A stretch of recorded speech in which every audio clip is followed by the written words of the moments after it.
जय हिंद दोस्तों। आज के वीडियो कहती हैं किसी का भी मन की बातें पढ़ सकते हो सिर्फ 3 तरीकों से।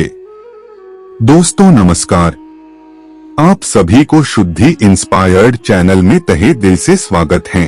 दोस्तों, किसी के भी मन की बातें जानने के लिए 3 तरीके होते हैं, लेकिन इन तीनों तरीकों को समझना अति आवश्यक है। यदि आप इन तीनों तरीकों को समझ लेते हैं तो आप किसी के भी मन की बातें बड़ी ही आसानी से जान सकते हैं, समझ सकते हैं। तो चलिए इसे एक बुद्ध कहानी के माध्यम से समझते हैं कि किस तरह से आप दूसरों की मन की बातें जान सकते हैं, समझ सकते हैं। बहुत समय पहले की बात है। एक छोटा सा गांव था।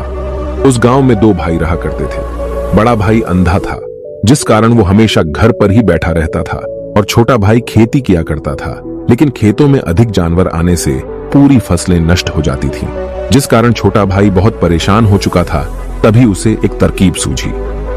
एक दिन उसने सोचा, खेतों में से इन जानवर को भगाने के लिए क्यों ना मैं अपने बड़े भाई की मदद लूं। वैसे भी बड़े भैया अंधे हैं। अगर वह खेत में बैठे रहेंगे और जानवरों की आहट आने पर वो उन्हें जोर से चिल्लाकर भगा सकते हैं, जिससे हमारी फसलें बच सकती हैं। इसलिए उन्हें मैं खेत में बिठा देता हूं। ये सब सोच विचार करने के बाद उसने अपने खेत में ही एक छोटी सी झोपड़ी तैयार की और अपने अंधे भाई को उस खेत में बिठा दिया और उनसे कहा, भैया, यदि कोई जानवर की आहट आपको सुनाई दे तो आप जोर जोर से चिल्लाना। ये सुनकर वो जानवर यहां से भाग जाएंगे और हमारी फसलें नष्ट होने से बच जाएगी। बड़ा भाई अपने छोटे भाई की बात मान लेता है और वो उस दिन से खेत में ही रहना शुरू कर देता है। जब भी किसी जानवर की आहट उसे सुनाई देती तो वो तुरंत जोर जोर से चिल्लाना शुरू कर देता, जिससे वो जानवर उसके खेतों से भाग जाते। ऐसा करते करते कई दिन बीत चुके थे।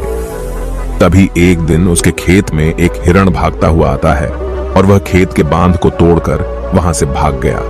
लेकिन उसी हिरण का पीछा करते हुए एक राजा भी उस खेत में आ पहुंचा।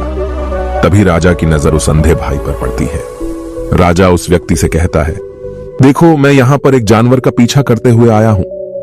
क्या तुमने उस जानवर को यहां पर देखा है? इस पर वो व्यक्ति कहता है, हे राजन, मैं तो अंधा हूं, मैं भला किसी जानवर को कैसे देख सकता हूं। लेकिन मैं आपको इतना जरूर बता सकता हूं कि जो जानवर मेरे खेतों से होकर भागा है वो आपके लायक नहीं है। आप उसके पीछे अपना समय यूं ही व्यस्त कर रहे हैं। राजा उस अंधे व्यक्ति की बात सुनकर बड़ा अचरज में पड़ गया। वो ये सोचने लगा कि आखिर ये तो अंधा है, फिर इसे कैसे पता कि जिस हिरन को मैं तलाश रहा हूं वह हिरन मेरे लायक है ही नहीं। ये अंधा व्यक्ति मुझे कैसे बता सकता है? तभी राजा उस अंधे व्यक्ति से कहता है, कहीं तुम मुझसे झूठ तो नहीं कह रहे? एक तरफ तुम ये कहते हो कि तुम अंधे हो और दूसरी तरफ तुम ये भी कह रहे हो कि जो जानवर यहां से भागा है वो मेरे लायक नहीं है। इस पर वो अंधा व्यक्ति कहता है, हे राजन, जिसे आप एक हिरण समझ रहे हैं, असल में वो एक हिरण नहीं है बल्कि एक हिरणी है, और वो भी गर्भवती है। और जहां तक मुझे ज्ञान है, मैंने कभी किसी राजा को किसी गर्भवती हिरणी का शिकार करते हुए नहीं सुना है। और इसी कारण मैं आपसे ये कह रहा हूं कि वो हिरणी आपके लायक नहीं है। आप उसके पीछे अपना समय व्यर्थ ना करें। यह सुनकर राजा और भी अचरज में पड़ गया। वो ये सोचने लगा कि आखिर ये अंधा आदमी ये कैसे जान सकता है कि वो हिरणी है और गर्भवती है। राजा कुछ देर सोच विचार करने के बाद अपने सेनापति से कहता है, सेनापति जी, मुझे वो जानवर जिंदा चाहिए, क्योंकि मुझे यह पता करना है क्या वह हिरणी है और क्या वह गर्भवती है। क्योंकि यह अंधा आदमी बहुत विश्वास के साथ कह रहा है और मुझे इस बात की पुष्टि करनी है। यदि वह हिरणी हुई और गर्भवती हुई तो वह हमारे शिकार के लायक नहीं है, क्योंकि हम तो एक हिरण का पीछा कर रहे थे। इसलिए जाओ और पता करो कि क्या वो हिरणी है। सेनापति राजा से आज्ञा लेकर आगे की ओर बढ़ चलता है और कुछ देर बाद जब वह वापस लौट कर आता है तो वह राजा को कहता है, हे राजन, इस अंधे आदमी ने जो भी बातें कही हैं वो बिल्कुल सही हैं। वो एक हिरणी ही है और वह गर्भवती भी है। यह सुनकर राजा आश्चर्यचकित रह गया। उसे समझ नहीं आ रहा था कि आखिर अंधा आदमी कैसे पता कर सकता है कि वह जानवर एक हिरणी है, और तो और वह गर्भवती है। भला एक अंधा आदमी यह कैसे देख सकता है? यह कैसे जान सकता है? आखिर इसे यह कैसे पता चला? ऐसे कई सारे प्रश्न अब राजा के मन में उमड़ने लगे। अब राजा ने यह ठान लिया था कि मुझे इस बात की तह तक पहुंचना ही है कि आखिर यह अंधा आदमी कैसे जानता है कि वह जानवर एक हिरणी है। ये सोचकर राजा उस अंधे आदमी के पास जाता है और उस अंधे आदमी से कहता है, देखो, मैं ये तो नहीं जानता कि तुम सचमुच अंधे हो या नहीं, लेकिन मैं तुमसे एक बात जानने आया हूं। क्या तुम मेरे प्रश्न का सही सही जवाब दोगे? इस पर अंधा व्यक्ति कहता है, हे राजन, आप जो कुछ पूछना चाहते हैं मुझसे पूछ सकते हैं, मैं आपको बिल्कुल सच सच जवाब दूंगा। इस पर राजा कहता है, देखो, एक तो तुम कहते हो कि तुम अंधे हो और दूसरी तरफ तुमने यह बता दिया कि जिस जानवर का पीछा मैं कर रहा हूं वह एक हिरणी है, और तो और वह गर्भवती भी है। आखिर तुम्हें यह कैसे पता चला? तुम्हारे खेत में और भी तो जानवर आते होंगे, और भी तो जानवर यहां से गुजरते होंगे, फिर तुमने यह कैसे अंदाजा लगाया? तभी वह अंधा व्यक्ति राजा से कहता है, हे राजन, आप जिस हिरणी का पीछा कर रहे थे वही हिरणी जब मेरे खेत में आई, उसकी रफ्तार और उसके भागने की आहट से मुझे यह एहसास हो चुका था कि यह एक हिरणी है, और मेरे खेत की जो बांध है वह बहुत छोटी है, उसकी ऊंचाई ज्यादा नहीं है। यदि कोई हिरण होता तो उस बांध को बड़ी आसानी से लांघ जाता, लेकिन वह हिरणी इस बांध को तोड़कर भागी है, और यदि वह इस बांध को छलांग लगाकर पार करने का प्रयास करती तो इससे उसके बच्चे को खतरा होता, और इसी बात से मैंने यह पता लगा लिया कि वह गर्भवती है। इस कारण वह ज्यादा ऊंची छलांग न लगाकर मेरे खेत की बांध को तोड़ते हुए भाग गई। इस पर राजा के मन में एक और प्रश्न उठा। राजा ने कहा, किंतु तुम्हें कैसे पता चला कि वो एक हिरणी ही है, और भी तो कोई जानवर यहां पर आ सकते हैं? इस पर वो अंधा व्यक्ति कहता है, हे राजन, मैं पूरा दिन सुबह शाम यहीं पर बैठा रहता हूं, और मेरी सुनने की शक्ति बहुत तेज है। मैं ये बाफ जाता हूं कि कौन सा जानवर मेरे खेत में आया है, और उसी के आधार पर मैं जोर जोर से चिल्लाता हूं ताकि वो मेरे खेत से भाग जाए और मेरे खेत की फसलों को नष्ट ना कर पाए। राजा उस अंधे आदमी का यह जवाब सुनकर पूरी तरह से संतुष्ट हो चुका था। वो मन ही मन ये सोच रहा था कि आदमी भले ही अंधा हो, लेकिन ये तो बड़ा ज्ञानी मालूम पड़ता है। इस आदमी से कुछ ना कुछ तो काम निकलवाना ही चाहिए। ये विचार लिए हुए राजा वहां से वापस अपने महल की ओर लौट जाता है। राजमहल पहुंचते ही राजा उस अंधे व्यक्ति से कहता है, आप तो बड़े ज्ञानी व्यक्ति हैं, आपको किसी भी बात का पता बड़ी आसानी से चल जाता है। आज मैंने आपको यहाँ पर इसलिए बुलाया है क्योंकि मैं आपसे ये जानना चाहता हूँ कि मेरी पत्नी पतिव्रता है या नहीं। इस पर वो अंधा व्यक्ति कहता है, हे राजन, ये कैसा प्रश्न हुआ? इस पर राजा कहता है, मैंने आपसे बिल्कुल उचित प्रश्न किया है, मुझे इस प्रश्न का उत्तर दीजिए। इस पर वो अंधा व्यक्ति कहता है, हे राजन, ये सारी बातें जाने दीजिए। आपकी शादी को इतने साल बीत चुके हैं और अब आप ये बात क्यों जानना चाहते हैं? आपके मन में ऐसे प्रश्न क्यों उठ रहे हैं? इस पर राजा जिद करते हुए कहता है, देखिए, आपको मुझे इस प्रश्न का उत्तर तो देना ही होगा। यदि आप मुझे इस प्रश्न का उत्तर नहीं देंगे तो मैं आपको मृत्युदंड दे दूंगा।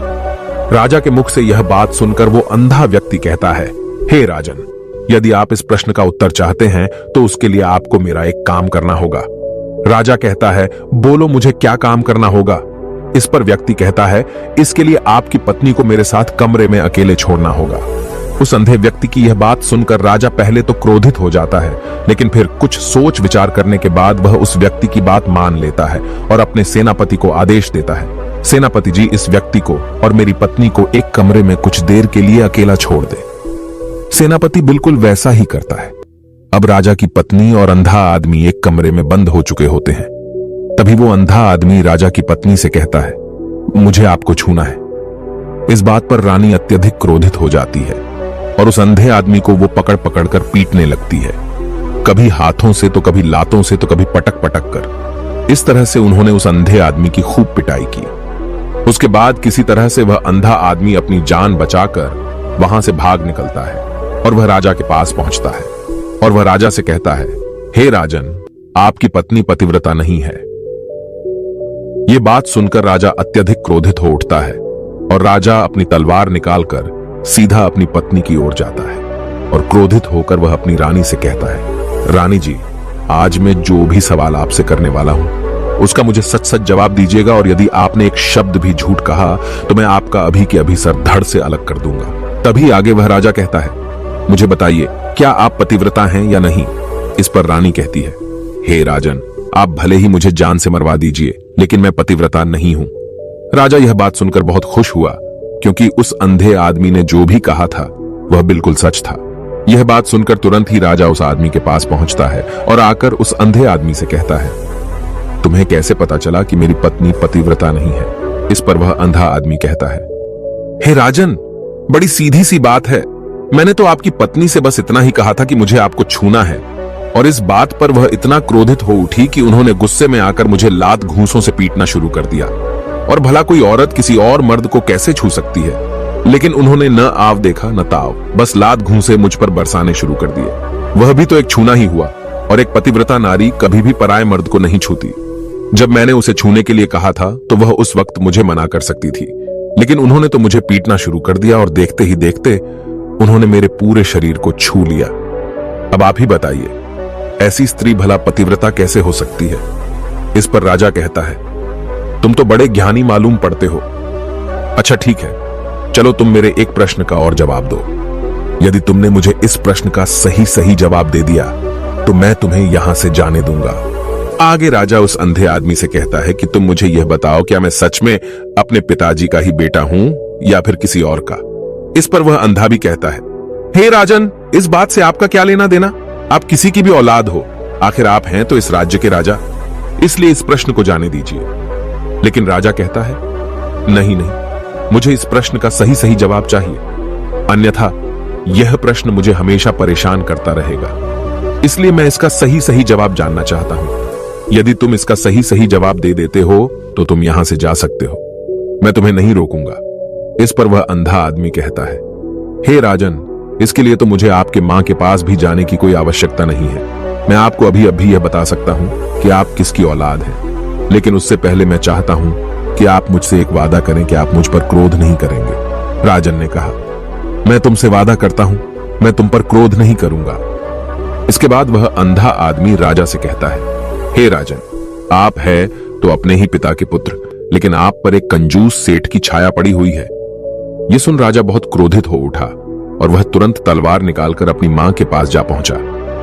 वह वहां पर पहुंचने के बाद अपनी मां से कहता है, मां, मुझे सच सच बताइए, क्या मैं अपने ही पिता का पुत्र हूं या नहीं? यदि आपने मुझे सही सही नहीं बताया तो वह यहीं पर अपने प्राण त्याग दूंगा। मुझे बताओ क्या सच है? इस पर उस राजा की मां कहती है, बेटा, तू है तो अपने ही पिता का पुत्र, लेकिन तुम्हारे ऊपर एक कंजूस सेठ की छाया पड़ी हुई है। जब मैं एक बार नहाने के बाद अपना मुंह आईने में देख रही थी, तभी उस कांच के पीछे मुझे एक कंजूस सेठ नजर आता है और उसी की छाया तुम पर पड़ चुकी है।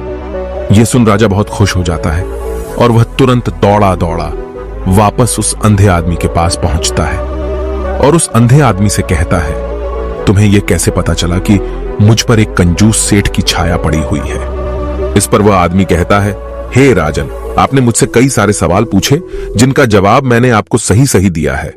यदि कोई और राजा होता तो मुझे इसके बदले में ढेरों सारे इनाम मिल चुके होते, लेकिन अब तक आपने एक फूटी कौड़ी तक नहीं दी है।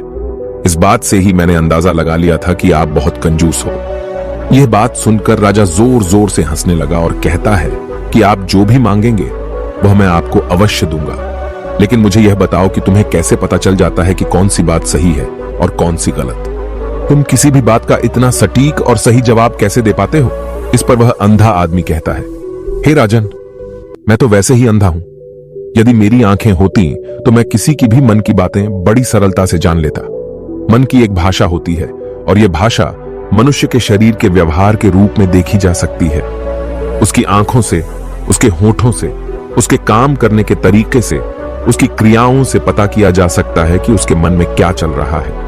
उसके आधार पर हम किसी के भी मन की बातें जान सकते हैं, लेकिन मैं तो अंधा हूं, मैं देख नहीं सकता, इसलिए मैं क्रियाओं से देखता हूं। यदि मुझे कोई बात जाननी हो तो अगले आदमी को कुछ काम देना पड़ता है, जिस पर वह व्यक्ति किस प्रकार काम करता है, किस तरीके से इस काम को करता है, उसके आधार पर ही मैं यह पता कर पाता हूं कि उसके मन में क्या चल रहा है। तभी वह राजा कहता है, तो क्या इसका अर्थ यह हुआ कि मैं भी किसी के मन की बातें जान सकता हूं? इस पर वह अंधा आदमी कहता है, हे राजन, अवश्य आप भी किसी भी व्यक्ति के मन की बात जान सकते हैं, किंतु उससे पहले आपको अपने ऊपर काम करना होगा, और वह काम है अपने मन को शांत करना, अपने मन को वर्तमान में लाना होगा, जिसके लिए मैं आज आपको 3 तरीके बताने वाला हूं। और ये तीनों ही तरीके बड़े ही आसान और सरल हैं, किंतु हे राजन, उससे पहले आपको एक काम करना होगा, अपने मन को एकाग्र करना होगा। जब हम अपने मन को एकाग्र करते हैं, अपने मन को वर्तमान में लाते हैं, तो हम दूसरे के मन की बात जान सकते हैं, क्योंकि वह आदमी अभी भी अपने मन में वर्तमान में ही सोच रहा है और हमें भी मन को वर्तमान में ही लाना होगा। तभी हम उसके मन की बातें जान सकते हैं। यदि हम अतीत में हुई घटनाओं के बारे में सोच रहे हैं तो वह जो अगला आदमी वर्तमान में सोच रहा है, वर्तमान में अपने मन में बात कर रहा है, वह हम कैसे जान पाएंगे? क्योंकि हम तो अतीत की घटनाओं में डूबे हुए हैं। इसलिए किसी के भी मन की बात जानने के लिए सबसे पहले हमें हमारे मन को एकाग्र करना होगा, उसे वर्तमान में लाना होगा। आगे वह व्यक्ति राजा से कहता है, हे राजन, जो 3 तरीके मैं आपको बताने वाला हूं, इन 3 तरीकों से बड़ी आसानी से किसी के भी मन की बातें जान सकते हैं। उसके बाद वह अंधा आदमी राजा से कहता है, हे राजन, जो सबसे पहला तरीका है वह है आंखों पर ध्यान देना। किसी व्यक्ति से बात करते वक्त उसकी आंखों में देखना, उसकी आंखों पर ध्यान देना जो सबसे ज्यादा जरूरी है, क्योंकि आंखें बोलती नहीं पर बहुत कुछ कह जाती हैं। यदि हम किसी व्यक्ति की आंखों के इशारों को समझना सीख जाएं, हम यह जान पाएंगे कि व्यक्ति के दिमाग में क्या चल रहा है, वह क्या सोच रहा है और अभी वह क्या करने वाला है। मेरे पास आंखें नहीं हैं, लेकिन मैंने अपने गुरु से यह विद्या सीखी है, क्योंकि बहुत सालों पहले मेरे पास आंखें थीं और मैं उस वक्त लोगों के मन की बातें केवल उनकी आंखों से ही जान लेता था। इसलिए यदि आप भी दूसरों की मन की बातें जानना चाहते हैं तो आपको भी उनकी आंखों पर गौर करना चाहिए, जैसे कि उनका आकार कैसा है, वह कब, कहां और किधर देख रहे हैं। यदि उसकी आंखें यहां वहां घूम रही हैं, जब आप उससे बातें कर रहे हैं तो वहां वह इधर उधर मोड़ रहा है, कभी ऊपर तो कभी नीचे या कभी आसपास, या फिर उसकी आंखें खुश नजर आ रही हैं या फिर आंखें निराश नजर आ रही हैं, जैसे कि चोर होता है। उसकी आंखों में जब हम देखते हैं तो हमें यह पता चलता है कि अगले आदमी ने कोई गलती की है। ठीक उसी प्रकार जब हम किसी चालाक व्यक्ति की आंखों में देखते हैं तो आपको पता चलेगा कि उसकी आंखों में एक भाषा होती है। एक बहुत ही सीधा और आसान तरीका होता है। यदि आपको यह पता लगाना है कि सामने वाला व्यक्ति आपसे झूठ कह रहा है या फिर सही, तो आपको उसकी आंखों पर ध्यान देना अति आवश्यक है। यदि आपसे बात करते वक्त वह व्यक्ति अपनी आंखें यहां वहां घुमा रहा है, ऊपर नीचे, इधर उधर, दाएं बाएं, हर जगह देख रहा है, तो इसका अर्थ यह हुआ कि वह उस बात से निकलने का कोई रास्ता ढूंढ रहा है, वो कोई झूठ बना रहा है। यदि सामने वाला व्यक्ति आपसे कुछ झूठ कहने का प्रयास कर रहा है तो वह आपसे नजर नहीं मिलाएगा। वह यहां वहां देखेगा, ऊपर नीचे देखेगा, लेकिन वह आपकी आंखों में आंखें डालकर कभी नहीं देख पाएगा, क्योंकि उसे डर है कि यदि उसने आपकी आंखों में आंखें डालकर देखी तो उसका झूठ पकड़ा जाएगा और लोगों को सच्चाई का पता चल जाएगा। और इसी प्रकार कुछ और भी भाषाएं होती हैं। जब आप किसी की आंखों में आंखें डालकर यह देखना शुरू कर देंगे कि उसके हाव भाव क्या है, ठीक उसी प्रकार चेहरे के हाव भाव होते हैं, जिससे हम मन की बातें बड़ी आसानी से समझ सकते हैं और इन्हें भी समझना बहुत जरूरी है। कभी कभी कोई व्यक्ति अपने चेहरे से जैसे आंख, होंठ और बहुत से कुछ अलग अलग व्यवहार करता है। यदि आप किसी व्यक्ति के चेहरे में गौर करेंगे तो आप आसानी से समझ पाएंगे कि वह व्यक्ति निराश है, जब व्यक्ति बहुत उदास है, या फिर वह बहुत खुश है, या फिर उसे कोई बहुत बड़ा दुख है। वह अपने अंदर क्या महसूस कर रहा है, ये सारी बातें हम उसके चेहरे के हाव भाव से पता कर सकते हैं। फिर चाहे इंसान जुबान से कुछ बोले या ना बोले, लेकिन आप उसके चेहरे से सब कुछ पता कर सकते हैं। आगे व्यक्ति राजा से तीसरा तरीका बताते हुए कहता है, हे राजन, इसी प्रकार तीसरी भाषा भी है, अर्थात तीसरा तरीका भी है, और वह है हाथों के इशारे और शरीर का व्यवहार। मन की बात समझने के लिए हमें हाथ के इशारे और शरीर के व्यवहार को समझना बहुत आवश्यक है।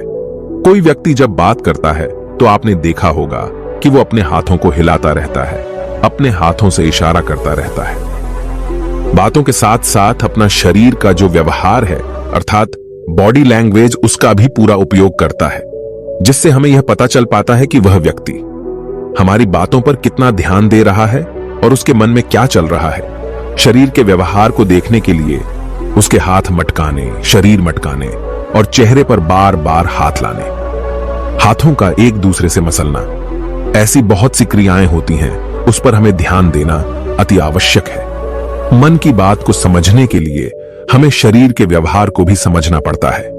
यदि हम इन 3 तरीकों को सही तरीके से ध्यान देकर इन 3 तरीकों को अच्छे से समझ लेते हैं तो हम बहुत जल्दी किसी भी व्यक्ति के मन की बातें बड़ी सरलता और सहजता से जान सकते हैं। इसलिए यदि आपको किसी के मन की बातें जानी है तो आपको उसकी आंखों पर, उसके चेहरे पर, उसके शरीर के हाव भाव को और उसके हाथों को ध्यानपूर्वक देखना और समझना होगा, जिससे आप यह समझ पाएंगे कि आखिरकार उसके मन में क्या चल रहा है और वह क्या सोच रहा है। लेकिन उनसे पहले आपको अपने मन को एकाग्र करना होगा, शांत करना होगा और अपने मन को वर्तमान में लाना होगा। तभी आप उस व्यक्ति की इन सभी क्रियाओं पर ध्यान दे पाएंगे, उन्हें समझ पाएंगे। अन्यथा आप यदि अतीत की घटनाओं में व्यस्त हैं, भविष्य की योजनाओं में व्यस्त हैं, तो आप उस व्यक्ति के हाव भाव पर कभी ध्यान ही नहीं पाएंगे और न ही आप कभी यह समझ पाएंगे कि आखिर उस व्यक्ति के मन में क्या चल रहा है, वह क्या सोच रहा है। आपने देखा होगा कि ऐसे कई बड़े संत महात्मा हैं जो बड़ी ही शांति से आपको देखते हैं और आपको देखकर ही ये बता देते हैं कि आपके मन में क्या चल रहा है, आप उनसे क्या जानने आए हैं। और इसका सबसे बड़ा प्रमुख कारण यही है कि वह आपको पढ़ सकते हैं, आपको समझ सकते हैं, आपकी मन की बातें जान सकते हैं, क्योंकि उनका मन एकाग्र है, शांत है और यही कारण है कि वह आपके मन की बातें बड़ी सरलता से समझ जाते हैं। दोस्तों, उम्मीद करता हूं कि आप सभी को इस कहानी से बहुत कुछ सीखने को मिला होगा। यह कहानी आपको कैसी लगी हमें कमेंट बॉक्स में कमेंट करके जरूर बताएं और हमारे चैनल शुद्धि इंस्पायर्ड को सब्सक्राइब कर दीजिए, वीडियो को एक लाइक कर दीजिए। आप सभी को बहुत बहुत धन्यवाद।